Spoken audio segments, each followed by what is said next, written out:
बहुत बहुत स्वागत है आपके अपने YouTube platform victorious education academy of excellence पर। तो आज का हमारा टॉपिक है वैदिक काल। तो जैसा कि आप लोगों ने देखा था कि हम लोग सिंधु सभ्यता पढ़ चुके हैं, सिंधु घाटी सभ्यता के ऑब्जेक्टिव भी लगा चुके हैं। तो ये हमारा सेकेंड टॉपिक है वैदिक काल, जो कि आज के इस वीडियो में हम लोग करने जा रहे हैं। तो चलिए शुरुआत करते हैं। वैदिक शब्द वेद से बना है। वेद का अर्थ ज्ञान होता है। ये हम सभी को पता है कि वेद का अर्थ ज्ञान होता है। भारत में सेंधव संस्कृति के पश्चात जिस नवीन सभ्यता का विकास हुआ उसे वैदिक सभ्यता या आर्य सभ्यता कहा जाता है। अगर जो व्यक्ति फर्स्ट टाइम पढ़ रहा है वो लिख सकता है कि आर्य सभ्यता भी वैदिक सभ्यता का नाम है, लेकिन जो बार बार पढ़ चुका है उसे तो ये पता ही होगा। आर्य शब्द भाषा सूचक है। ये कभी कभी पूछ लिया जाता है कि आर्य शब्द कैसा है, तो भाषा सूचक शब्द है वो एक, जिसका अर्थ है श्रेष्ठ या कुलीन। आर्य उस व्यक्ति को कहा जाता था पहले जो कुलीन होता था या फिर श्रेष्ठ होता था। क्लासिकी संस्कृति में आर्य का अर्थ है एक उत्तम व्यक्ति। किस संस्कृति में? क्लासिकी जो संस्कृति है ना, उसमें आर्य का अर्थ होता है एक उत्तम व्यक्ति। आर्यों का इतिहास मुख्यतः वेदों से ज्ञात होता है।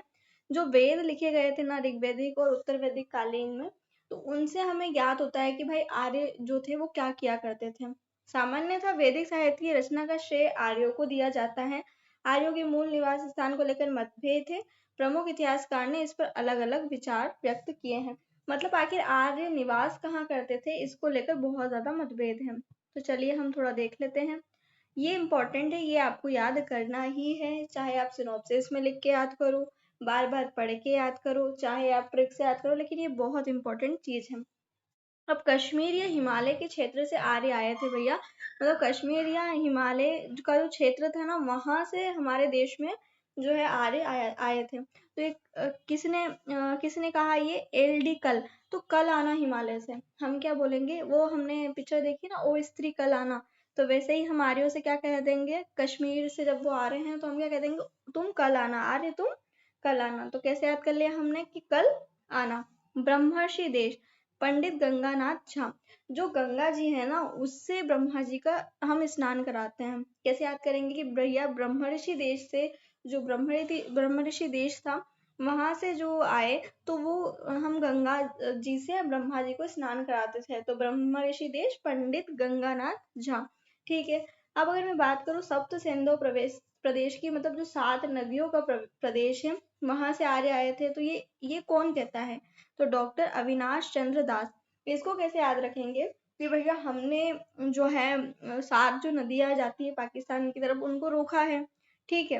तो पाकिस्तान तो क्या हो जाएगा, विनाश हो जाएगा, और वो हमारे दास बन जाएंगे। ये सिर्फ ट्रिक है, ठीक है, कि जब हम सिंधु प्रदेश और सिंधु 7 नदियां का पानी रोक लेंगे तो पाकिस्तान का तो विनाश हो जाएगा और वो हमारे दास बन जाएंगे। ठीक है। देवी का प्रदेश या फिर मुल्तान।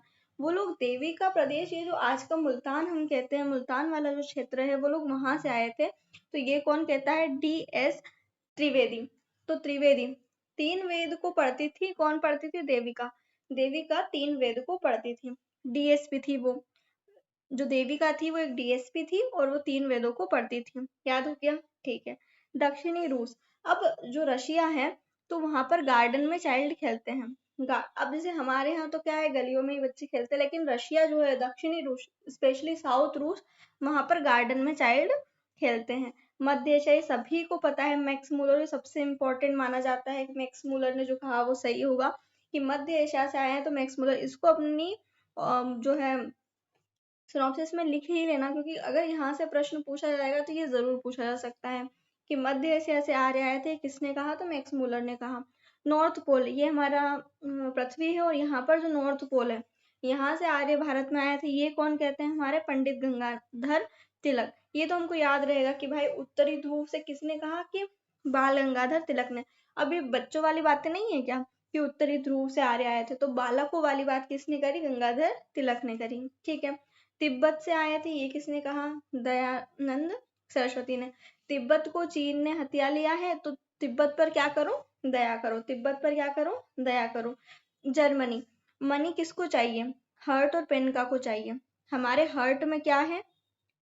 हर्ट में क्या है? पेन है। और हमको क्या चाहिए? मनी चाहिए, क्योंकि हमको हमारा इलाज करवाना है। तो हर्ट हर्ट में पेन है, तो हमको क्या चाहिए? हमको मनी चाहिए। याद हो गया? डेन्यूब नदी की घाटी से वो लोग आए थे, ऐसा कौन कहता है? ऐसा कहता है पी गाइल्स कहता है। कौन कहता है? पी गाइल्स कहता है। तो ये इसकी ट्रिक मुझसे नहीं बन रही है अभी, तो ये ट्रिक आप खुद बनाएंगे या फिर अपने सिनॉप्सिस में लिख लेंगे, तो हम 2-3 बार अगर पढ़ लेंगे तो हमको ये याद हो जाएगी। तो स्टार्टिंग से पढ़ते हैं कि भैया कश्मीर वाले आ रहे हो तुम, कल आना। ब्रह्मा जी का स्नान हम गंगा जी से कराते हैं, तो ब्रह्मर्षि देश पंडित गंगानाथ झा। 7 नदियों को हमने रोक लिया तो पाकिस्तान का विनाश हो जाएगा, वो हमारे दास बन जाएंगे। तो सप्त सिंधु प्रदेश डॉक्टर अविनाश चंद्र दास। देवी का एक डीएसपी है और वो 3 वेदों का अध्ययन करती है। दक्षिणी रूस की अगर मैं बात करूँ तो वहां पर गार्डन में चाइल्ड खेलते हैं। मध्य एशिया मैक्स मूलर। उत्तरी ध्रुव बालकों वाली बात करी थी हमारे गंगाधर तिलक जी ने, तो बाल गंगाधर तिलक। तिब्बत पर हमको दया आती है कि चीन ने उसको हत्या लिया, स्वामी दयानंद सरस्वती। मगर हमारे हर्ट में पेन है तो हमको मनी चाहिए होती है, तो जर्मनी हर्ट एंड पेन का। डेन्यूब नदी की घाटी, जो डेन्यूब नदी की घाटी है वो पी गाइल्स ने उसका कहा कि आर्य वहां से आए थे। ठीक है, चलो आगे बढ़ जाते हैं। आई होप ये ट्रिक बहुत अच्छे से, मेरे को तो क्रिस्टल क्लियर हो रहा है और मुझे होप है कि इससे इजी कोई नहीं बना पाएगा, तो आपके लिए भी मुझे लगता है ये चीज आपको भी माइंड में क्लियर हो गई होगी। वैदिक काल को 2 भागों में विभाजित किया जाता है, कौन कौन से? ऋग्वैदिक काल, जिसको पूर्व वैदिक काल भी कहा जाता है, और उत्तर वैदिक काल। देखो टाइम पीरियड देखो इनका, 1500 से 1000 ईस्वी और 1000 ईस्वी से 600 ईस्वी पूर्व। ठीक है, ईस्वी पूर्व कहेंगे हम लोग।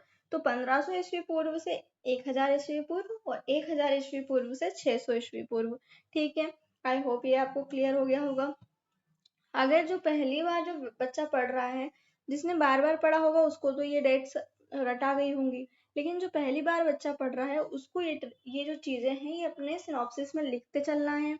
बार बार सिनॉप्सिस का बोल रही हूँ क्योंकि आगे चलकर आपको मेरी बातें याद आने वाली है जब रिवीजन नहीं होगा तब। तो ऋग्वेदिक काल का इतिहास पूर्णतः ऋग्वेद से ज्ञात होता है। ऋग्वेद में लोहे का उल्लेख नहीं है, नहीं है, नहीं है। इंपॉर्टेंट चीज है, सिनॉप्सिस में लिख लो। उत्तर वैदिक ग्रंथों में लोहे का उल्लेख मिलता है। ऋग्वेद के नदी सूक्त में 19 नदियों का वर्णन है। जो नदी सूक्त है ना ऋग्वेद का, उसमें कितनी नदियों का वर्णन है? 19 नदियों का वर्णन है, जिसमें सबसे पश्चिम में कुंभा और पूर्व में गंगा थी। मतलब पूर्व में गंगा, और जो ईरान इराक वाला जो क्षेत्र है ना कुंभा, वहां की जो नदी थी उसका वर्णन है। ऋग्वेद में अफगानिस्तान की 4 नदियां, ये अफगानिस्तान की नदियां हैं, क्रुमु, कुभा, गोमती और सुवास्तु। कौन कौन सी? अब ये नदियां आप अपने सिनॉप्सिस में लिख लीजिए, क्योंकि ये नदियों से पूछा जा सकता है प्रश्न, कौन सी नदी अफगानिस्तान की नहीं थी? तो क्रुमु भी थी, कुभा भी थी, गोमती भी थी, सुवास्तु भी थी। ठीक है, क्योंकि ऋग्वेद हमारे वेद हमारे इसमें दिए हुए हैं, तो यहाँ से ऐसे प्रश्न भी बन सकते हैं। ऋग्वेद में सप्त सिंधु प्रदेश की 7 नदियों का उल्लेख मिलता है। कौन कौन सी नदियां हैं ये? सरस्वती, विपाशा जो कि मेरा नाम है, व्यास नदी, पुरुषनी, वितस्ता, सिंधु, सतुद्री और अश्किनी। ये इतनी नदियों का वर्णन हमको हमारी 7 सप्त सिंधुओं के रूप में मिलता है। ऋग्वेद में यमुना नदी का 3 बार, ये लिख लो भाई, अपने सिनॉप्सिस में लिख लो कि यमुना नदी का वर्णन कितनी बार मिलता है। यमुना नदी लिखो, आगे 3 कर दो। गंगा नदी का उल्लेख तो केवल एक ही बार मिलता है। इसमें कश्मीर की एक नदी मरुद वृद्धा का उल्लेख मिलता है। ये जो मरुद वृद्धा है ना, अब हमसे ये प्रश्न पूछा जा सकता है कि भाई जो ऋग्वेद है उसमें कौन सी नदी का वर्णन नहीं है? ये जो नदियां है ना, ये नदियां में से भी प्रश्न बन सकता है कि कौन सी नदी का वर्णन नहीं है। तो मरुद वृद्धा का भी वर्णन हमको कश्मीर की नदी के तौर पर मिलता है। ऋग्वेद में सिंधु नदी का सर्वाधिक बार, ये प्रश्न बार बार पूछा जाता है कि आखिर कौन सी ऐसी नदी है जिसका उल्लेख सबसे ज्यादा बार हुआ है, तो वो हमारी सिंधु नदी है। जबकि ऋग्वेदिक आर्यों की सबसे पवित्र नदी, जो सबसे पवित्र नदी ये लोग मानते थे ना, वो किसको मानते थे? ये लोग सरस्वती को सबसे पवित्र नदी मानते थे। लेकिन मुझे थोड़ा सा ये क्लियर करने दीजिए ताकि आपको क्लियरली दिखे ये चीज। मैं इसको क्लियर कर देती हूँ। ठीक है, ये मैंने क्लियर करा। मैं फिर से एक बार कर देती हूँ कि आपको इसको सिनॉप्सिस में लिखना है, इसको सिनॉप्सिस में लिखना है, इसको लिखना है। मरुद वृद्धा जो है कश्मीर की एक नदी है, सिंधु नदी का सर्वाधिक बार उल्लेख है, ये लिखना है आपको, और सबसे पवित्र नदी कौन सी है? सरस्वती है। अब हमसे ये प्रश्न बन सकता है कि माते तमा किस नदी का नाम था? देवी तमा किस नदी का नाम था? नदी तमा किस नदी का नाम था? तो ये सारे नाम हमारे सरस्वती नदी के थे। सिंधु नदी को उसके आर्थिक महत्व के कारण हिरण्यानी हिरण्याई कहा जाता है। ये भी नाम लिख लीजिए। तो हम क्या लिखेंगे, सरस्वती, सिंधु नदी लिखेंगे। और सिंधु नदी और सरस्वती में कंफ्यूज मत होना। सिंधु नदी लिखा लिखा हमने, हम आगे लिखेंगे सर्वाधिक बार उल्लेख। और सरस्वती नदी हमने लिखा, और उसमें हम उसके सारे, पवित्र नदी लिखकर उसके सारे नाम लिख देंगे। और सिंधु नदी में हम हिरनयाई, अब यहाँ पे कंफ्यूजन क्या हो जाएगा बच्चे को कि हिरनयाई नदी वो हो सकता है सरस्वती और सिंधु में कंफ्यूज हो जाए। तो इसलिए ये चीज सिनॉप्सिस में लिख लीजिए कि भाई जो हमारे सिंधु नदी है उसके आर्थिक महत्व के कारण हम उसको हिरनयानी कहा करते थे। प्राचीन संस्कृत ग्रंथों में सिंधु नदी के गिरने की जगह को सिंधु सागर कहा गया है, अर्थात अरब सागर बताई गई है। मतलब अरब सागर को उस समय सिंधु सागर कहा जाता था। गंगा यमुना के दोआब और उसके समीपवर्ती क्षेत्रों को आर्यों ने ब्रह्मर्षि देश कहा। ये चीज हम वापस से पढ़ने वाले हैं, पता है आपको, जब हम वेद पढ़ेंगे ना तो ये सारी चीजें हम लोग पढ़ने वाले हैं। और ये मैंने भारतवर्ष वाला जो टॉपिक आपको पढ़ाया है उसमें पढ़ा दिया है। गंगा यमुना के दोआब एवं उसके समीपवर्ती क्षेत्रों को आर्यों ने ब्रह्मर्षि देश कहा। आर्यों ने हिमालय और विंध्याचल पर्वतों के नाम का बीच का नाम मध्य देश रखा। क्या हुआ, जो गंगा यमुना का दोआब का क्षेत्र था और उसका सीमावर्ती जो क्षेत्र था उसको ब्रह्मर्षि देश कहा जाता है। और वहीं जो हिमालय और विंध्याचल पर्वत के बीच का जो नाम है उसको मध्य देश कहा जाता था। ठीक है। कालांतर में आर्यों ने संपूर्ण उत्तर भारत में अपना विस्तार कर लिया था, जिसे आर्यावर्त कहा जाता था। मतलब जो पूरा नॉर्थ इंडिया वाला जो पार्ट है उसको आर्यों ने अपने कब्जे में ले लिया था। मतलब उस पर रहने लग गए थे वो लोग, कब्जा नहीं, रहने लग गए थे, तो उसको आर्यावर्त कहा जाता था। 1400 ईस्वी पूर्व के बोगस गाई एशिया माइनर के अभिलेख में ऋग्वैदिक काल के देवता इंद्र, वरुण, मित्र और नाशक्ति का उल्लेख मिलता है। बहुत इंपॉर्टेंट चीज है, इतने प्रश्न आ चुके हैं चाहे कोई सी भी परीक्षा हो, इस जो चीज है ये अभिलेख, इससे इतने प्रश्न बनते हैं बहुत ज्यादा। क्या है कि 1400 ईस्वी पूर्व के बोगस कोई एशिया माइनर के अभिलेख में ऋग्वैदिक काल के देवता इंद्र, वरुण, नाशत्य का उल्लेख मिलता है हमको। ठीक है। अब ऋग्वैदिक काल की नदियां कौन कौन सी, अभी हमने 7 नदी जो पढ़ के आए ना, तो बाकी की नदियां उनके नाम हम लोग देख लेते हैं। तो चेनाब का नाम पहले था अस्किनी, मतलब जो अश्विनी, ऐसे याद कर लो आप, अस्किनी मत पढ़ो कि अस्किनी को, अश्विनी को तो चैन ही नहीं, एक लड़की है अश्किनी उसको तो चैन ही नहीं है, अस्किनी को क्या नहीं है, चैन नहीं है, अस्किनी को चैन नहीं है। विपाशा मेरा पुराना नाम था व्यास। ठीक है, ऐसे याद कर लो कि मैम का नाम क्या था, व्यास नाम था पहले। व से व याद रह जाएगा आराम से। पुरुष ही नहीं, यार ये रवि तो पुरुष ही नहीं है, कैसे याद करेंगे, ये रवि जो है ना, रवि भैया, वो तो पुरुष ही नहीं है, ऐसे याद कर लो। तो परुषिनी, रावी नदी। वितस्ता झेलम, जो पिस्ता खाते हैं ना लोग उनको हम झेलते ही रहते हैं हमेशा, जो लोग पिस्ता खाते हैं उनको हम झेलते ही रहते हैं। तो वितस्ता झेलम, वितस्ता झेलम मतलब पिस्ता खाया तो हम लोग उनको झेल ही रहे हैं। ठीक है, ओके आगे बढ़ जाते हैं हम लोग। कुभा, कुभा अभी हमने पढ़ी थी, अफगानिस्तान की एक नदी, तो उसका अभी का नाम क्या है, काबुल है। क्रोमो का नाम क्या है, कुर्रम है। गोमती का नाम क्या है, गोमल है। और सुवास्तु का नाम क्या है, स्वात है। ये चारों अफगानिस्तान की नदियां हैं। क्या क्या है, क्रुभा कबूल है, कुभा हमको कबूल है, क्या है कुबो हमको कबूल है। क्रमु का कुर्रम हम कर देंगे, अगर देख के ही कर देंगे यार कि क्रमु का कुर्रम है। ठीक है, गोमती का गोमल भी हम कर देंगे, एक बार पढ़ लिया क्योंकि हमने। सुवास्तु का स्वाद भी हम लोग कर देंगे क्योंकि एक बार पढ़ लिया, सेम सेम नाम है इसलिए इसमें भी ट्रिक की भी जरूरत नहीं है। लेकिन ट्रिक की जरूरत कहाँ है, ये नदी पर। सदा नीरा गंडक नदी, सदा नीरा गंडक नदी बार बार पूछेंगे। अभी जब कल मैं आपको ऑब्जेक्टिव लगवाऊंगी इस टॉपिक की, इससे रिलेटेड इतने प्रश्न मिलने वाले हैं आपको, बहुत सारे। तो सदा नीरा किसका नाम था, गंडक नदी का नाम था। सतुंद्री सतलज, से याद रख लो कि सतुंद्री सतलज, सतुंद्री सतलज। द्वष्टवती घग्गर नदी, द्वष्टवती घग्गर नदी, ये हम जब हमने भारतवर्ष पढ़ा हमारे टॉपिक में, तब भी मैंने आपको बताया था कि सरस्वती और द्वष्टवती के बीच का जो क्षेत्र है उसको ब्रह्मावर्त कहा जाता था। तो ये जो घग्गर और सरस्वती नदी है उनके बीच के क्षेत्र को ब्रह्मावर्त कहा जाता था। ठीक है, द्वष्टवती किसका नाम है, घग्गर नदी का नाम है। वैदिक साहित्य को श्रुति भी कहा जाता था। श्रुति का अर्थ होता है सुना हुआ। देखो जो त्रुटि त्रुटि जो होती ना लोगों को समझने में, वेदों को जो गलती हुई ना, उसका कारण यही है कि हमारा जो साहित्य है या तो वो श्रुति है या फिर वो स्मृति है। श्रुति मतलब सुन के लिखा हुआ, स्मृति यानी जो हम एक व्यक्ति, जैसे मैंने आपको ज्ञान दे दिया, फिर आपको जितना याद रहा आपने अपने अनुसार उस चीज को उतना मोल्ड कर दिया। तो इसी कारण हमारे जो धर्म है, ग्रंथ है, उनमें त्रुटियां मिलती है हमको कई सारी।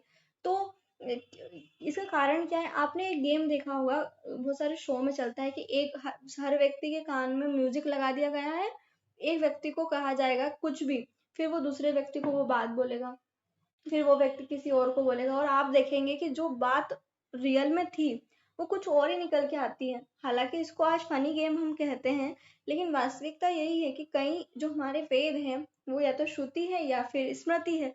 तो इस कारण क्या हुआ है, बहुत सारी गलतियां हो गई है। भाई मुझे सुनने में गड़बड़ हो गई, मैंने कुछ और लिख दिया, ठीक है। मुझे याद रखने में या मुझे उस चीज को समझने में गलती हो गई, मैंने किसी मतलब कुछ और चेंज ही कर दिया उसका मतलब, जो रियल मतलब था। तो इसी कारण किसी भी चीज का विश्वास आंखें बंद करके नहीं करना है, उस पर अपने मस्तिष्क का यूज करना है और फिर ही किसी चीज को मानना होता है आपको, ठीक है। बहुत ही अमूल्य निधि हमको हमारे जो ऋषि मुनि है देके गए हैं। इतना अच्छा साहित्य किसी भी देश में नहीं है जितना अच्छा हमारे भारत में है। वेद हमारे लिए मैं कहूँ अमृत के समान है, क्योंकि इतना नॉलेज है कि हम वो कहते हैं ना, पूत कपूत तो काधन संचय, पूत सपूत तो काधन संचय। तो मुझे ये लगता है कि हम लोग कुपूत है, क्योंकि उन्होंने इतना ज्ञान हमको दे दिया और हम उसको संभाल नहीं पाए। आप देखेंगे कि आज भी कालिदास को भारत का शेक्सपियर कहा जाता है। क्यों कहा जाता है? क्योंकि उन लोगों ने मतलब हमारे पास इतने अच्छे अच्छे लोग थे, लेकिन आज भी हम शेक्सपियर को उस जो है यूरोप का कालिदास नहीं कहला पाए। क्यों? क्योंकि उन लोगों के जो पुत्र थे वो थोड़े ज्यादा स्ट्रांग निकल गए हमसे। तो ये गलती हमारी है, तो उसको मानिए। और अभी भी समय है कि हम हमारा जो धर्म ग्रंथ है या जो हमारे जो भारत की जो संस्कृति है उसको बचा पाए और अपने आप को पूरे विश्व में अपने नाम को रख पाए। चलिए शुरुआत करते हैं। थोड़ी बात कर ली, लेकिन ये बातें जरूरी है करना, क्योंकि आज का जो युवा है वो इन चीजों को समझेगा तो सब अच्छा होगा। चलिए, तो वेद चार हैं: ऋग्वेद, सामवेद, यजुर्वेद और अथर्ववेद। ऋग्वेद, यजुर्वेद तथा सामवेद को वेदत्रयी कहा जाता है। लिखिए सिनॉप्सिस में। वेद के चार भाग होते हैं, ये लिख लीजिए, बिल्कुल आप लिख लीजिए। चार अंग या चार भाग जो है वेद के, वो क्या है? संहिता, ब्राह्मण ग्रंथ, आरण्यक और उपनिषद। ये चारों चीजें हम लोग हमारा अच्छे से पढ़ने वाले हैं आगे चल के।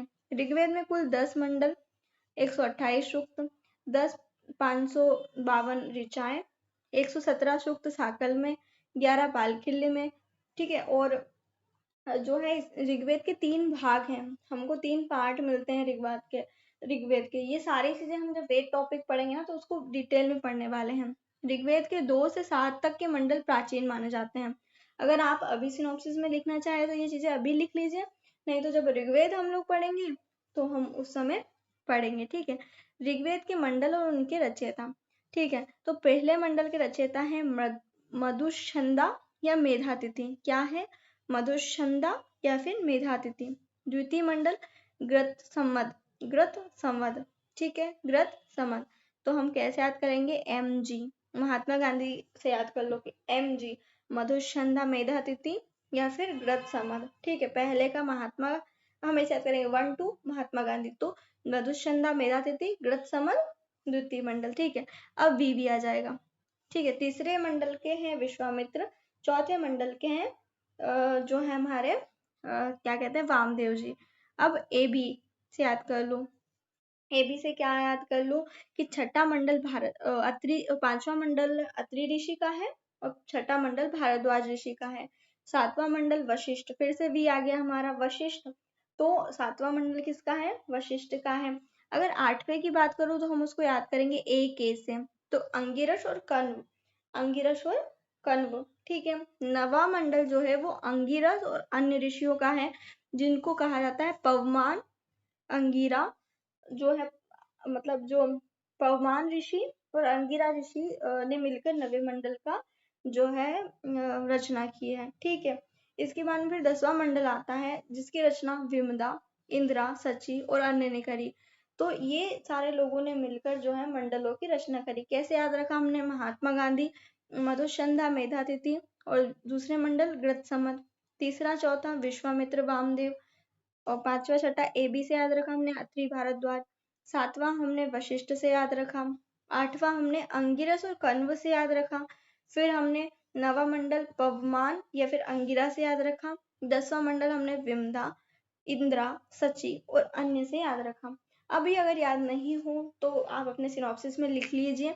और जो बच्चा जब वेद अगर वेद में अलग से पढ़ाऊंगी, अगर वो पढ़ेगा तो वो उस समय भी सिनॉप्सिस बना सकता है। ऋग्वेद के तृतीय मंडल में गायत्री मंत्र का उल्लेख है। ठीक है, तो 3 बार गायत्री नाम का जप कर लेना। क्या कर लेना? 3 बार गायत्री मंत्र का जाप कर लेना। इसके रचनाकार का नाम पूछ लिया जाता है तो विश्वामित्र। जो विश्व के मित्र हैं वही तो हमको गायत्री मंत्र दे सकते हैं ना, तो गायत्री मंत्र विश्वामित्र जी ने दिया। यह सवित्र सूर्य देव को समर्पित है। ऋग्वेद के 90 मंडल के 114 सूक्त जो है सोम को समर्पित है। ये सिनॉप्सिस में लिख लीजिए, ये भी लिख लीजिए और ऊपर वाला भी लिख लीजिए कि 3 बार गायत्री मंत्र का जाप करो और सोम नहीं पीना है। सोम जो है एक प्रकार का पदार्थ होता था जिससे व्यक्ति अपनी सुध बुध खो जाता था और भक्ति में लीन हो जाता था। तो जो सोम है, सोम को नहीं पीना है, तो नो सोम, नो सोम। तो 9 मंडल जो है वो सोम को समर्पित है और 114 सूक्त है।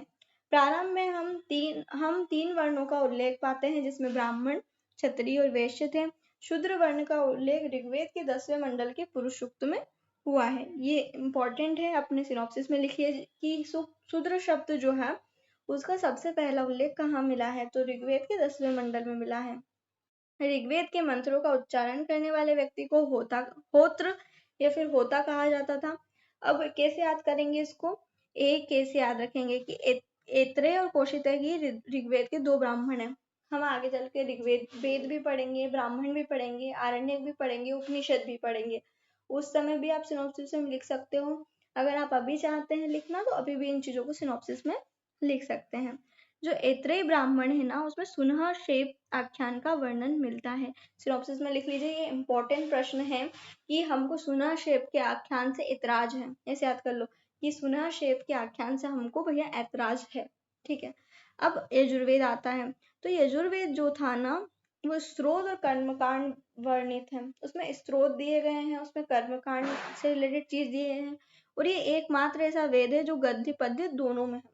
गद्य और पद्य, ऐसा कौन सा वेद है जो गद्य पद्य दोनों में है, तो वो यजुर्वेद है। यजुर्वेद के कर्म कांडों को संपन्न कराने वाले पुरोहित को अधर्व्यु कहा जाता था। क्या कहा जाता था? अधर्व्यु। ऊपर होता पढ़ा हमने, ये अधर्व्यु पढ़ा। ठीक है, इसकी 2 शाखाएं हैं। कृष्ण यजुर्वेद जो पद्य और गद्य दोनों में है और शुक्ल यजुर्वेद केवल पद्य में। देखो बाकी के जो मतलब वेद है ना वो सारे पद्य में लिखे हैं। पद्य है ना श्लोकों में, श्लोक टाइप की जो चीजें होती है ना वो। गद्य क्या होता है? गद्य मतलब वर्णन करना। जैसे ऐसे नहीं हो गया हमारा कि ऐसे जिसमें सारी चीजें वर्णित करके लिखी गई है, और पद्य मान लो कि पोयम, जो पोएट्री हम पढ़ते हैं वो। तो सारी चीजें पोएट्री के फॉर्म में या फिर श्लोक इनके फॉर्म में, मंत्रों के फॉर्म में लिखी हुई है। लेकिन जो कृष्ण यजुर्वेद है, कृष्ण भगवान आपको अच्छे से समझा रहे हैं। इसे याद कर लो कि कृष्ण भगवान आपको डिटेल में चीजें समझाएंगे, इसलिए वो गद्य और पद्य दोनों में है। यजुर्वेद का जो अंतिम भाग है उसको ईशोपनिषद कहा जाता है। ईशोपनिषद एक उपनिषद है। इस करके एक उपनिषद है जो हमारा यजुर्वेद का है, जिसका संबंध याज्ञिक अनुष्ठान से ना होकर आध्यात्मिक चिंतन से है। शुक्ल यजुर्वेद के ब्राह्मण जो है, अब देखो दोनों अलग अलग बता रहे हैं हम कि कर्म और माध्यान्ह दिन है। और शुक्ल यजुर्वेद की संहिता को वात्स्यनेय कहा जाता था क्योंकि वात्स्यनेय के पुत्र याज्ञवल्क्य इसके दृष्टा थे। ये चीज आप, मैं फिर से कहूंगी, अभी लिखना चाहते हो तो अभी लिख लो इसको सिनॉप्सिस में। अभी नहीं लिखना चाहते हो, बाद में जब हम वेद पढ़ेंगे तब लिख लेना। ठीक है, कृष्ण यजुर्वेद की मुख्य शाखाएं हैं तैत्तिरीय, काठक, मैत्रेयी, कठ, कपिस्थल। ठीक है, तो ये सारे जो है हमारे कृष्ण यजुर्वेद के ब्राह्मण ग्रंथ हैं। सतपथ ब्राह्मण शुक्ल यजुर्वेद का ब्राह्मण है। ये बहुत इंपॉर्टेंट चीज है कि सतपथ ब्राह्मण किस का जो है ब्राह्मण ग्रंथ है, तो वो शुक्ल यजुर्वेद का ब्राह्मण ग्रंथ है। इसमें पुनर्जन्म का सिद्धांत, जल प्लावन कथा, पुरुरुवा उर्वशी आख्यान और पुरुषमेध यज्ञ का वर्णन है। ये भी चीज हम डिटेल में अच्छे से पढ़ेंगे आगे चल के जब हम वेद पढ़ेंगे। जो व्यक्ति केवल हमारा घटना चक्र पढ़ने वाला है उस व्यक्ति को यहाँ पर इसको सिनॉप्सिस में लिखना है। लेकिन जो व्यक्ति आगे चलकर वेद और ये सारी चीज डिटेल में पढ़ेगा उसको उस समय भी वो सिनॉप्सिस में लिख सकता है। तो सतपथ ब्राह्मण में क्या क्या चीजें दी गई है अभी पढ़ लो, क्योंकि कल हम जो ऑब्जेक्टिव लगाएंगे उसमें एटलीस्ट हम सही कर पाए चीजें। तो पुनर्जन्म का सिद्धांत, जल प्लावन की कथा, पुरुरुवा उर्वशी संवाद और पुरुषमेध यज्ञ का वर्णन किया गया है। शाम का अर्थ, तीसरा वेद आ जाता है शाम, उसका अर्थ होता है संगीत या गान। सामवेद में यज्ञों के अवसर पर गाए जाने वाले मंत्रों का संग्रह है। जो व्यक्ति इन मंत्रों को गाता है उसे उद्गाता कहा जाता है। देखो ये तो इजी हो गया। गाना, साम का अर्थ ही गाना होता है, जो गाता है वो उद्गाता है। ठीक है, जो गाता है वो क्या है, उद्गाता है। इसमें कितनी जो ऋचाएं हैं वो 1875 ऋचाएं हैं, लिख लीजिए सिनॉप्सिस में। जिनमें से 75, जबकि कुछ विद्वानों के 99 को छोड़कर सभी ऋग्वेद में भी उपलब्ध हैं। मतलब ऋग्वेद की जो ऋचाएं हैं वही सेम कॉपी पेस्ट है यहाँ पर, बस 75 या 99 जो है इसमें एक्स्ट्रा ऋचाएं या अलग ऋचाएं दे दी गई हैं। इसके ब्राह्मण ग्रंथ कौन कौन से हैं? कोथुम, रामायणी और जैमिनी। ये अपने सिनॉप्सिस में लिख लो, क्योंकि कल जब ऑब्जेक्टिव करेंगे हम तो हमको ये चीजें याद रखनी पड़ेगी। ठीक है। अथर्ववेद में 20 कांड, 730 सूक्त तथा 5987 मंत्र हैं। 5987 क्या है? मंत्र है। ये इंपॉर्टेंट है, ये लिखिएगा और सूक्त भी लिख लीजिएगा कि हम इनको भी पढ़ने वाले हैं। इसमें 1200 मंत्र ऋग्वेद के हैं, मतलब ऋग्वेद के ही मंत्र हैं 1200, बाकी जो एक्स्ट्रा है वो अथर्ववेद के हैं। अथर्ववेद के मंत्रों का उच्चारण करने वाले पुरोहित को ब्रह्मा कहा जाता, साक्षात ब्रह्मा जी कहा जाता था उनको, अथर्ववेद के मंत्रों को जो उच्चारण करते थे। अथर्ववेद में मगध और अंग दोनों को दूरस्थ प्रदेश कहा गया है। इंपॉर्टेंट है, मगध और अंग को दूरस्थ प्रदेश किस वेद में कहा गया है? तो अथर्ववेद में कहा गया है। ये प्रश्न पिछले साल आया था कि सभा और समिति को प्रजापति की 2 पुत्रियां कहा गया है। 21 वेद में है, वर्णित है, तो ये अथर्ववेद में वर्णित है। इसमें सामान्य मनुष्य के विचारों, विश्वासों तथा अंधविश्वासों का विवरण मिलता है। सामान्यतः यह प्रश्न पूछा जाता है कि ऐसा कौन सा वेद है जिसमें अंधविश्वास को बढ़ावा दिया जाता है या अंधविश्वास से रिलेटेड बातें हैं, जादू टोना है, ये सारी चीजें हैं, तो वो हमारा अथर्ववेद ही है। इसकी 2 शाखाएं उपलब्ध हैं, पिप्लाद और शौनक। ठीक है, पिप्लाद एंड शौनक। याज्ञवल्क्य गार्गी की प्रसिद्ध संवाद का उल्लेख बृहदारण्यक उपनिषद में है। जो बृहदारण्यक उपनिषद है ना, उसमें जो याज्ञवल्क्य और गार्गी है उसके प्रसिद्ध संवाद हमको मिलते हैं। ये सिनॉप्सिस में लिख लो अपने, कि जो भैया दोनों पति पत्नी की बात है ना वो बड़ी बातें होती है, वृहद बातें होती है। तो बृहदारण्यक उपनिषद ही याज्ञवल्क्य और गार्गी की प्रसिद्ध संवाद को रख सकता है। कठोपनिषद यम और नचिकेता का संवाद उल्लेखित है। बहुत बार ये प्रश्न पूछा जा चुका है, आगे भी पूछा जाएगा। कैसे याद रखेंगे कि यम जो होते हैं ना वो कठोर होते हैं थोड़े, यम कैसे होते हैं? थोड़े कठोर होते हैं। तो यम और नचिकेता का संवाद कठोपनिषद में दिया गया है। कठोपनिषद कृष्ण यजुर्वेद का उपनिषद है। कृष्ण भगवान भी कठोर हो गए थे ना जब हमारा महाभारत का युद्ध चल रहा था, तो कैसे याद रखेंगे? कृष्ण यजुर्वेद का ही एक उपनिषद है कठोपनिषद। ठीक है। सत्यमेव जयते, ये तो बहुत इंपॉर्टेंट है, याद कर लो। मुंडकोपनिषद, सत्यमेव जैसे कहाँ से बोलते हैं हम? मुंह से बोलते हैं ना, तो मुंडी से हम बोलते हैं सत्यमेव जयते। हमारी ऐसे याद कर लो, मुंडी से क्या बोलते हैं? सत्यमेव जयते। अथर्ववेद का एकमात्र ब्राह्मण ग्रंथ है गोपद ब्राह्मण, लिख लो। इसका कोई आरण्यक नहीं है। अब प्रश्न क्या बनेगा, ऐसा कौन सा वेद है जिसका कोई भी आरण्यक नहीं है? तो अथर्ववेद है। जो व्यक्ति जादू टोने में विश्वास करता है ना वो कभी वन में नहीं जाता, आरण्यक में नहीं जाता, ऐसे याद कर लो। जो व्यक्ति जादू टोने में विश्वास करेगा वो कभी भी वन में नहीं जाएगा। उपनिषद दर्शन पर आधारित पुस्तकें हैं, इन्हें वेदांत भी कहा जाता है। जो उपनिषद होती है ना ये चीजें दर्शन पर आधारित होती है। जो षड दर्शन है ना उन पर आधारित। एक दर्शन का अर्थ क्या होता है? किसी चीज को किस प्रकार देखा जा रहा है, आपके देखने का नजरिया क्या है किसी चीज को देखना, तो वो उपनिषद हमको सिखाता है कि आप किस वस्तु को किस प्रकार देखें। ठीक है। इन्हें वेदांत भी कहा जाता है। उपनिषद का अर्थ शिष्य द्वारा ज्ञान प्राप्ति है तो गुरु के समीप बैठना है। ठीक है। तो इस उपनिषद में क्या होता है कि भाई जो शिष्य होता है वो गुरु के समीप बैठता है और उनसे ज्ञान ग्रहण करता है। ठीक है।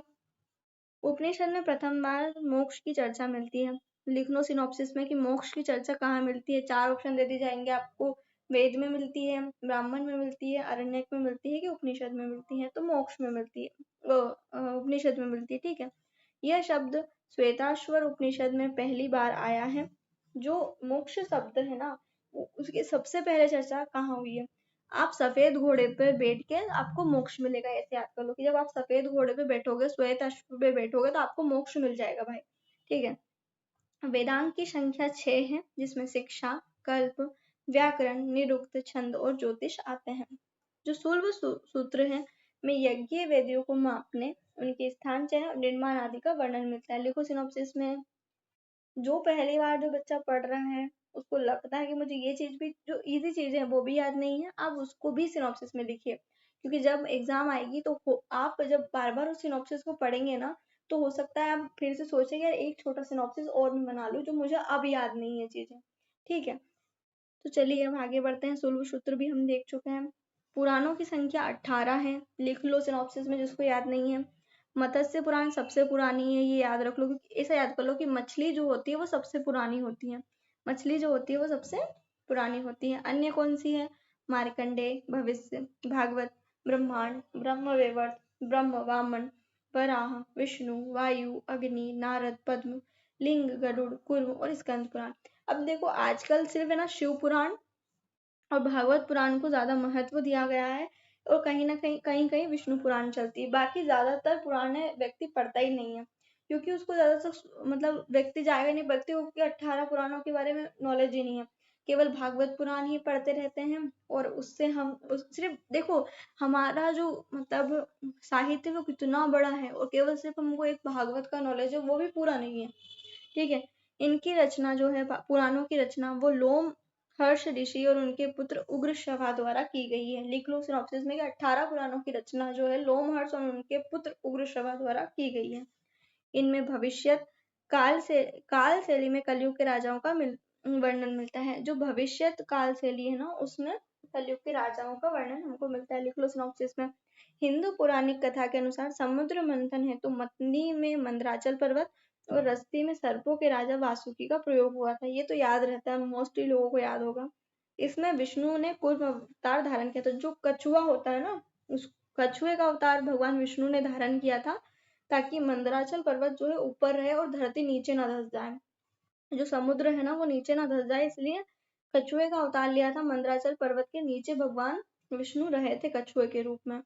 अनु, द्रुहु, पुरु, यदु तथा तुर्वस को पंचजन कहा जाता है। किन किन को? अब यहाँ से भी प्रश्न बहुत बनते भाई कि पंचजन में क्या शामिल नहीं है और पंचजन में क्या शामिल है। तो अनु, द्रुहु, पुरु, यदु, तुर्वश इनको पंचजन कहा जाता है। जन के अधिपति को राजा कहा जाता है। जो जन होते थे ना उनका जो वो ये ये समूह है, ठीक है, जन, तो इनके अधिपति को राजा कहा जाता था। कुलप जो होता था ना परिवार का स्वामी होता था।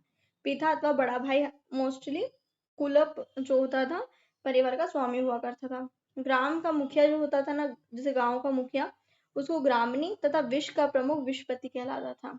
ठीक है, विश्वपति कहलाता था। दसरा युग का वर्णन 7वें मंडल में लिख लो। युद्ध अकेला करता है कोई व्यक्ति नहीं, साथ साथ युद्ध होता है ना, तो साथ साथ में हम युद्ध करेंगे। तो ऐसे याद कर लिया हमने कि भैया दसरा युद्ध 7वें मंडल में है। इस युद्ध में प्रत्येक पक्ष में आर्य और अनार्य थे। मतलब ये जो युद्ध हुआ था उसमें एक पक्ष में तो आर्य थे, दूसरे पक्ष में अनार्य थे। यह युद्ध पुरुषनी नदी यानी रावी नदी के, जो ऐसे याद कर लो कि जो व्यक्ति युद्ध नहीं करेगा वो पुरुष ही नहीं है, जो व्यक्ति अगर रवि युद्ध नहीं करेगा तो वो पुरुष ही नहीं है। ऐसे ट्रिक से याद कर लिया हमने। ठीक है, दशरथ युद्ध भरतों के राजा सुदाश, त्रित्सु राजवंश और 10 राजाओं के एक संघ जिसमें पंचजन, जो पंचजन अभी हमने पढ़े वो, और 5 लघु जनजातियां अलिन, पख्त, भलान, शिवी और विशाचिन के राजा सम्मिलित के मध्य हुआ था। क्या याद रखेंगे? भरत के राजा, भरतवंश का जो राजा था, भरतों का जो राजा था उसका नाम क्या था? तो राजा सुदास था। ठीक है, और वो त्रित्सु राजवंश से संबंधित था। यहाँ से भी प्रश्न पूछ लिया जाता है। इसके विरोध में कौन कौन थे? 5 पंचजन और 5 लघु जनजातियां थी। इस युद्ध में सुदास की विजय हुई। जो सुदास था ना, राजा सुदास भरतों का राजा, उसकी विजय हुई थी। सुदास के पुरोहित वशिष्ठ थे। ऋग्वेदिक युग में राजा भूमि का स्वामी नहीं था। ये बहुत इंपॉर्टेंट चीज है, यहाँ से प्रश्न बन सकता है कि ऋग्वेदिक समय जो था वहां पर जो राजा होता था ना वो भूमि का स्वामी नहीं होता था। वह प्रधानतः युद्ध में जन का नेता होता था। सिर्फ वो केवल जन के नेता के रूप में राजा होता था, बाकी उसका भूमि पर कोई भी अधिकार नहीं होता था। विदत आर्यों की प्राचीन संस्था थी। ऋग्वेद में पुरोहित, सेनानी, ग्रामणी का उल्लेख मिलता है। हमको पुरोहित और सेनानी और ग्रामणी का उल्लेख मिलता है। पुरोहित युद्ध के समय राजा के साथ जाता था। जो पुरोहित व्यक्ति होता था ना वो युद्ध के समय राजा के साथ जाता था। इस पर गुप्तचर को कहा जाता था। जो दूत नामक कर्मचारी का भी उल्लेख मिलता है, लेकिन स्पष्ट का हमेशा पूछा जाता है स्पष्ट क्या, ऋग्वैदिक काल में स्पष्ट क्या था, तो आपको गुप्तचर लगा के आना है। ऋग्वैदिक समाज की सबसे छोटी इकाई परिवार या कुल होती थी। ऋग्वैदिक समाज पितृसत्तात्मक समाज था। अभी हम पढ़ के आए थे कि जो हमारी सिंधु घाटी सभ्यता है वो मातृसत्तात्मक थी, लेकिन जो ऋग्वैदिक समाज है वो पितृसत्तात्मक है। वरुण सूक्त के सुनशेप आख्यान से याद होता है कि पिता अपनी संतान को बेच सकता था। ऐसा किस में हमको वर्णन मिलता है कि भाई जो है पिता अपनी संतान को बेच सकता था, वो सुनशेप आख्यान से ज्ञात होता है वरुण सूक्त के। ठीक है, अब हमने ये भी पढ़ा था कि सुनशेप की आख्यान कहाँ दिया गया है, तो सुनशेप आख्यान से हमको ऐतराज है। क्यों ऐतराज है कि भैया कैसे अपनी संतान को पिता भेज सकता है ऐसे। तो ऋग्वैदिक कालीन समाज प्रारंभ में वर्ग विभेद से रहित था, मतलब कोई भी वर्ग नहीं हुआ करता था ऋग्वेद में। ऋग्वेद में वर्ण शब्द रंग के अर्थ में, अब क्या कर दिया कि ये वर्ण, मतलब वर्ण को ना पूरी तरीके से अलग तरीके से डिफाइन कर दिया गया था, लेकिन जब चीजों की शुरुआत हुई थी ना, वो रंग के रूप में हुई थी, कहीं कहीं व्यवसाय के आधार पर प्रयुक्त होता था। ऋग्वेद के 10वें मंडल के पुरुष सूक्त में सर्वप्रथम शूद्र वर्ण वर्ण का उल्लेख मिलता है। इसमें विराट पुरुष के विभिन्न अंगों से चारों वर्णों की उत्पत्ति बताई गई है। विराट पुरुष के मुख से ब्राह्मण, भुजाओं से राजन यानी क्षत्रिय, जंघा से उरु मतलब वैश्य, और पैरों से शूद्र उत्पन्न हुआ है। देखो ऋग्वैदिक काल में ना जन्म आधारित जो वर्ण था वो नहीं था, उस समय कर्म आधारित वर्ण था, मतलब जो व्यक्ति जैसा काम करेगा वो ब्राह्मण हो जाएगा, क्षत्रिय हो जाएगा, और वर्ण बदला भी जा सकता था। उस समय ऐसा नहीं था कि कोई व्यक्ति अगर पढ़ा रहा है तो पढ़ाई से, अगर वो चाहे तो युद्ध में जाके क्षत्रिय भी बन सकता था। और ऐसे कई सारे उदाहरण हमको मिले हैं इतिहास में। अब हमने वर्ण का और जो कास्ट सिस्टम है ये आगे चलकर आया है, ये ऋग्वैदिक काल में हमारे जो वैदिक साहित्य थे उसमें ऐसा कुछ भी नहीं था। गोत्र शब्द का सर्वप्रथम उल्लेख भी ऋग्वेद में हुआ है। गोत्र शब्द का मूल अर्थ है गोष्ठी अथवा वह स्थान जहाँ समूचे कुल का गोधन पाला जाता था, परंतु बाद में इसका मतलब देखो बाद में अर्थ बदले। मैंने आपको पहले ही बोल दिया कि जब चीजें शुरुआत हुई है वो अच्छी तरीके से हुई है, उसमें कुछ भी गलत नहीं था, लेकिन आगे चल के उसका जो मतलब है वो पूरी तरीके से बदल दिया गया। एक ही पुरुष से उत्पन्न लोगों का समुदाय हो गया बाद में इसका अर्थ। गोत्र प्रथा की स्थापना उत्तर वैदिक काल में हुई, मतलब वर्णन तो हमको ऋग्वैदिक काल में मिल गया गोत्र शब्द का, लेकिन जो है उत्तर वैदिक काल में गोत्र प्रथा चलने लगी। अब देखो ऋग्वेद काल में सारी चीजें अच्छी थी, सब अच्छा था, स्त्रियों की दशा भी अच्छी थी। अब चीजें पतन होने लग जाएंगी। क्यों पतन होंगी? क्योंकि स्मृति या श्रुति साहित्य है, जिसने जैसा सुना वैसा बोल दिया, और वो बोला कैसा, अपने अनुसार बोल दिया, तो वहां से चीजें बिगड़ने लगी है। ठीक है, आर्यों द्वारा अनार्यों को दिए गए विभिन्न नाम है। यहाँ देखो, अब देखो आर्य अपने आप को क्या समझेंगे कि भैया हम श्रेष्ठ है, और जो अनार्य है वो कैसे निम्न है। अब्राह्मण वेदों को न मानने वाले, अयजुवन यानी यज्ञ न करने वाले, अनाश यानी बिना नाक वाले, इनकी तो नाक ही नहीं भाई। ठीक है, अदेवयु यानी देवताओं को न मानने वाले, अव्रत यानी वैदिक व्रतों का पालन न करने वाले, मृदभाग यानी कटु वचन बोलने वाले, जो मधु वचन नहीं बोलते। अब जो सतपथ ब्राह्मण है उसमें पत्नी को अर्धांगिनी कहा गया है। कैसे याद करेंगे? 7 जन्मों का साथ होता है ना पति पत्नी का, वो अर्धांगिनी बनती है, तो 7 जन्मों के लिए अर्धांगिनी, तो सतपथ ब्राह्मण अर्धांगिनी। ठीक है, ऋग्वेद में जाये दस्तम अर्थात पत्नी ही ग्रह है कहकर उसके महत्व को स्वीकार किया गया। आजकल सब महत्व बदल दिया गया है, पत्नी को की हालत कितनी कमजोर कर दी गई है आजकल, लेकिन जब ऋग्वेद में चीजें शुरू हुई थी तो देवी के रूप में या जो है बहुत ज्यादा महत्व स्त्रियों को दिया गया था। तो जाये दस्तम यानी पत्नी ही ग्रह है, उसके बिना घर घर नहीं होता है। कन्या के विदा के समय जो उपहार या द्रव्य दिए जाते थे उसे वहतु कहा जाता था। देखो जो विदाई के समय जो गिफ्ट दिया जाता था ना पिता के साथ, तो वो इस तरीके से दिया जाता था कि 3 दिन तक, मतलब ऋग्वेद में ऐसा वर्णन मिलता है कि 3 दिन तक दोनों पति पत्नी जो है वो अपना जीवन काट सके। पहले ऐसा नहीं था कि भाई पत्नी जो है पति के घर जाएगी, ऐसा नहीं था। पहले जो था, जो पत्नी है और पति दोनों साथ मिलकर रहते थे, तो 3 दिन के व्यवस्था जो है व्यक्ति करके देता था, उसके परिवार वाले करके देते थे, तो उसको वहतु कहा जाता था। स्त्रियों में पुनर्विवाह एवं नियोग प्रथा प्रचलित थी। ठीक है, मतलब स्त्रियां जो थी पुनर्विवाह और नियोग प्रथा कर सकती थी। नियोग प्रथा से उत्पन्न संतान क्षेत्रज कहलाती थी। जो नियोग प्रथा से जो उत्पन्न संतान थी उसको क्या कहा जाता था? न्यू प्रथा से जो मतलब संतान उत्पत्ति होती थी उसको क्षेत्रज कहा जाता था। अ, इसके बाद में फिर समाज में सती प्रथा के प्रचलन का उदाहरण नहीं मिलता है। मतलब उस समय स्त्रियों की दशा कुल मिलाकर ठीक थी, क्योंकि उस समय हमको सती प्रथा के साक्ष्य नहीं मिलते हैं। जो कन्याएं जीवन भर कुंवारी रहती थी उनको अमाजु कहा जाता था। ऋग्वेद में घोषा, लोपामुद्रा, विश्ववारा, अपाला आदि स्त्रियां शिक्षित थीं तथा जिन्होंने कुछ मंत्रों की रचना भी की थी। लोपामुद्रा जो है अगस्त्य ऋषि की पत्नी थी। मतलब उस समय इतनी ज्यादा शिक्षित महिलाएं थी, आप सोचिए। उन्होंने ऋग्वेद वेदों में भी अपनी रचनाएं करी, लेकिन आज हमने कितना कम स्त्रियों को सम्मान कर दिया, हमने उनसे पढ़ाई का अधिकार छीन लिया और फिर हम कहते हैं हमने गलत ही क्या किया है। ठीक है। आर्य मांसाहारी शाकाहारी दोनों प्रकार के भोजन करते थे। भोजन में दूध, घी, दही आदि का विशेष महत्व था। दूध में पकी हुई खीर या क्षीर को वो क्षीर पाकोदन का पाकोदन कहते थे। जौ के सत्तू को दही में मिलाकर करम्ब नामक, ठीक है। अब हमने क्या पढ़ा, देखो, दूध में पकी हुई जो खीर है ना उसको क्षीर पाकोदन, और जौ के सत्तू को दही में मिलाकर करम्ब नामक पदार्थ बनाया जाता था। ऋग्वैदिक काल में 3 प्रकार के वस्त्र प्रचलित थे, नीवी, वासस और अधिवास। ठीक है। स्त्री एवं पुरुष आभूषण पहनते थे, आभूषणों का शौक तो हमेशा से रहा है। इसके बाद में फिर ऋग्वैदिक आर्य आमोद प्रमोद का जीवन व्यतीत करते थे। रथ दौड़, घुड़दौड़, पासा खेल उनके मनोरंजन के साधन थे। वाद्यों में झांझ, मंजीरे, दुंदुभी, करकरी, वीणा, बांसुरी आदि का उल्लेख मिलता है। आर्यों की संस्कृति मुख्यतः ग्रामीण थी। कृषि और पशुपालन उनके आर्थिक जीवन का मूल आधार था।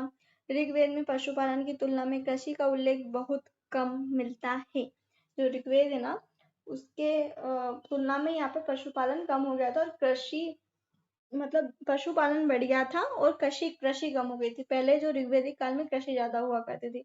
ऋग्वेद के मात्र 24 मंत्र में ही कृषि का उल्लेख मिलता है, तो लिख लो कि कृषि का उल्लेख कितनी बार मिलता है, 24 बार मिलता है। उर्वरा या क्षेत्र, कृषि योग्य भूमि को कहा जाता था। उर्वरा, अब पूछा जा सकता है ऋग्वैदिक काल में उर्वरा का अर्थ क्या होता था, तो कृषि योग्य भूमि होता था। बुआई, कटाई, मड़ाई आदि क्रियाओं से लोग परिचित थे। ऋग्वेद में कुल्या यानी नहर, लिखो लिखो लिखो, कुल्या नहर। कूप या अवट जो था खोदकर बने हुए गड्ढे को कहा जाता था। अश्म चक्र यानी रहट की चरखी आदि का उल्लेख हमको मिलता है। ऋग्वैदिक समाज में व्यवसाय अनुवांशिक नहीं थे। मतलब उस समय जो, अब आजकल क्या कर दिया गया है कि जो है व्यवसाय उनको अनुवांशिक हेरिडेटरी कर दिया गया है, लेकिन उस समय अनुवांशिक नहीं थे। ऋग्वेद में तक्षा, बढ़ई को तक्षा कहा जाता था, सुनार को स्वर्णकार, चमड़े बनाने वाले को चर्मकार, वाई जुलाहे को वाई कहा जाता था। कर्मा यानी धातु कर्म करने वाले, आजकल जो कर्मा सरनेम है ना तो वो धातु कर्म करने वाले से आई है। कुंभकार आदि का उल्लेख हमको मिलता है। कताई बुनाई का कार्य स्त्री पुरुष दोनों करते थे। ऋग्वेद से पता चलता है कि सिंधु तथा गांधार प्रदेश सुंदर ऊनी वस्त्रों के लिए विख्यात थे। जो सुंदर ऊनी वस्त्र थे ना उनके लिए सिंध और गांधार प्रदेश के लोग विख्यात थे। ठीक है। व्यापार अदला बदली प्रणाली पर आधारित था, यानी कोई सी चीज दे दी, कोई सी चीज ले ली, इस आधार पर जो था व्यापार किया जाता था। विनिमय के माध्यम के रूप में निष्क का भी उल्लेख मिलता है। हमको एक निष्क है, निष्क शब्द का उल्लेख मिलता है। उसका अर्थ होता था कि उसके, जैसे आज हम सिक्के नहीं चलाते उस प्रकार निष्क एक ऐसी चीज थी जिससे विनिमय किया जाता था, चीजों की अदला बदली की जाती थी, कोई सामान खरीदा जाता था। व्यापार वाणिज्य प्रधानतः पनी वर्ग के लोग करते थे। जो व्यापारी थे ना उनको पनी कहा जाता था ऋग्वैदिक काल में। ऋग्वैदिक आर्य जो थे लोहे से परिचित नहीं थे। अभी हमने पढ़ा कि 3 प्रकार के वस्त्र पहनते थे। कमर के नीचे पहने जाने वाला वस्त्र यानी धोती टाइप की जो चीजें होती थी वो नीवी कहलाती थी। कमर के ऊपर पहने जाने वाला वस्त्र वास कहलाता था। और ऊपर से जैसे पहले के लोग नहीं होते जो बनियान टाइप, तो उसको वास, पजामा नीवी, अधिवास यानी ऊपर से जो चीज धारण की जाती थी। तक्षा बढ़ई, कर्मा धातु कर्म करने वाले, वेनकट, ये याद नहीं रहेगा, सिनोप्सिस में लिख लो। वेकनाट मतलब सूदखोर, वेकनाट मतलब सूदखोर, वेकनाट यानी सूदखोर। अरित्र पतवार, अरित्र, अरित्र यानी नाविक। चलिए, तो एक मिनट रुकिएगा, आगे बढ़ते हैं हम लोग। अरित्र या फिर जो पतवार है वो हम पढ़ चुके अरित्र, अरित्र, नाविक, ये दोनों चीज लिख लो, इसमें आप कंफ्यूज हो गए। अरित्र यानी पतवार और अरित्र यानी नाविक। ऋग्वेदिक साहित्य में वैदिक साहित्य में ऋग्वेद प्राचीनतम ग्रंथ है जिसमें हमें सर्वप्रथम बहुदेववाद के दर्शन प्राप्त होते हैं। ऋग्वेद में एक अन्य स्थल पर प्रत्येक लोक में 11 देवताओं का निवास मानकर उनकी संख्या 33 बताई गई है। ऋग्वेदिक देवताओं का वर्गीकरण 3 वर्गों में किया गया है। पृथ्वी के देवता, कुछ ऐसे देवता हुआ करते थे जो पृथ्वी पर निवास करते थे, जिसमें पृथ्वी, अग्नि, बृहस्पति, सोम आदि थे। कुछ आकाश के देवता हुआ करते थे, जैसे वरुण हो गए, सूर्य हो गए, मित्र हो गए, पूषण हो गए, विष्णु और अश्विन हो गए। उसके बाद में कुछ अंतरिक्ष के देवता हुआ करते थे, जिसमें इंद्र, पर्जन्य, रुद्र, आपह, वायुवाद आदि आते थे। ठीक है, अब हमसे पूछा जा सकता है कि ऋग्वेद में कितने देवताओं को उल्लेख है, तो 33 देवताओं का उल्लेख है और 11 देवताओं का निवास मानकर उनकी संख्या 33 बताई गई है। ठीक है, इंद्र को विश्व का स्वामी कहा गया है। किस देवताओं को विश्व का स्वामी कहा गया है, तो वो इंद्र है जिन्हें विश्व का स्वामी कहा गया है। ठीक है, इन्हें पुरंदर अर्थात किलों को तोड़ने वाला कहा गया है। ऋग्वेद में सर्वाधिक सूत्र इंद्र को समर्पित है। बहुत इंपॉर्टेंट चीज है कि 250 जो सूत्र है ना, वो इंद्र को समर्पित है और अग्नि को 200 सूक्त समर्पित है। इंद्र को आर्यों का नेता तथा वर्षा का देवता मानते हैं। आज भी हम इंद्रदेव को वर्षा का नेता मानते हैं। ठीक है, तो 250 इंद्र, 200 अग्नि लिख लो सिनॉप्सिस में। वह इस काल के दूसरे सर्वाधिक महत्वपूर्ण देवता हैं। ऋग्वेदिक देवताओं में सोम को तीसरा स्थान प्राप्त था। ऋग्वेदिक जो देवता हैं उनमें जो है सोम है, उनको तीसरा स्थान प्राप्त था। इसके बाद में फिर वरुण को समुद्र का देवता एवं वृत्त का नियामक कहा गया है। हमने कल पढ़ा था कि वरुण जो है उसको ऋतस्य गोपा कहा जाता है, कल जब हम ऑब्जेक्टिव लगा रहे थे तब। तो वरुण को वैदिक सभ्यता में नैतिक व्यवस्था का प्रधान, इसी कारण इसे उन्हें ऋतस्य गोपा भी कहा जाता है। ईरान में वरुण को अहुर मजदा और यूनान में ओरनोज नाम से जाना जाता है। ईरान में जो वरुण है उनको अहुर मजदा और यूनान में ओरनोज कहा जाता है। सिनॉप्सिस में लिख लो। ऋग्वेद के 90 मंडल के सभी 114 सूक्त सोम को समर्पित है। हमने पढ़ लिया था कि सोम नहीं पीना है, नो सोम। ठीक है, वनस्पति एवं औषधियों के देवता पूषण थे। लिख लो कि वनस्पति और जो औषधि है उनके देवता किसको कहा जाता था, वो पूषण को कहा जाता था। इनके रथ को बकरे द्वारा खींचते हुए प्रदर्शित किया गया है। तो ये जो पूषण है उनके रथ को किस पशु के द्वारा खींचते हुए दिखाया गया है, तो बकरे के द्वारा दिखाया गया है। जंगल की देवी अरण्यानी जबकि ज्ञान की देवी सरस्वती थी। उत्तर वैदिक काल में अनु, ध्रुव, तुर्वश, किवि, पुरु तथा भरत आदि जनों का लोप हो गया। सतपथ ब्राह्मण में कुरु और पांचाल को वैदिक सभ्यता का सर्वश्रेष्ठ प्रतिनिधि बताया गया है। छांदोग्य उपनिषद से ज्ञात होता है कि कुरु जनपद में कभी ओले नहीं पड़े, ना ही टिड्डियों के उपद्रव के कारण अकाल ही पड़ा। जो छांदोग्य उपनिषद है उसमें ऐसा वर्णन मिलता है कि जो कुरु जनपद करके एक जनपद थी उस समय, उसमें कभी भी ओले नहीं पड़े, ना ही टिड्डियों के उपद्रव के कारण अकाल ही पड़ा था। उत्तर वैदिक काल में काशी, कौशल, कुरु, पांचाल, विदेह, मगध और अंग आदि प्रमुख राज्य थे। उपनिषद में कुछ क्षत्रिय राजाओं के उल्लेख प्राप्त होते हैं। विदेह के जनक, पांचाल के राजा प्रवाहन जाबाली, केकई के राजा अश्वपति और काशी के राजा अजातशत्रु। अब देखो, विदेह के राजा जनक थे, हमको पता है क्योंकि राम भगवान के पिता थे वो, सॉरी सीता जी के पिता थे जनक जी, तो इसलिए उनको जानकी भी कहा जाता है। तो विदेह के वो राजा थे। पांचाल के राजा प्रवाहन जाबली हैं, इसको याद करना पड़ेगा हमको, तो इसको सिनॉप्सिस में लिख लो। केकई के राजा अश्वपति, जहाँ की केकई थी हमारी राम भगवान को जिन्होंने वन भेजा था। ठीक है, तो केकई के राजा अश्वपति और काशी के राजा अजातशत्रु का वर्णन हमको मिलता है। अब विभिन्न दिशाओं में राजा के विभिन्न नाम हुआ करते थे ऋग्वेद काल में। जो पूर्व का हुआ करता था उसको सम्राट कहा जाता था, जो पश्चिम का हुआ करता था उसको स्वराट कहा जाता था। जो पश्चिम का हुआ करता था उसको स्वराट कहा जाता था। उत्तर में विराट, दक्षिण में भोज, अभी तो हम राजा भोज कहते हैं ना, जो भोज राजा है उनको राजा भोज कहा जाता है, दक्षिण का राजा, और मध्य में उसको राजा कहा जाता था। ठीक है, आया समझ में कि भैया पूर्व दिशा में सम्राट कहा जाता था, पश्चिम दिशा में स्वराट कहा जाता था, उत्तर में विराट, दक्षिण में भोज और मध्य में राजा कहा जाता था। अब ऐत्रेय ब्राह्मण जो है, हमको राजा की उत्पत्ति से भी हमको ऐतराज है भैया।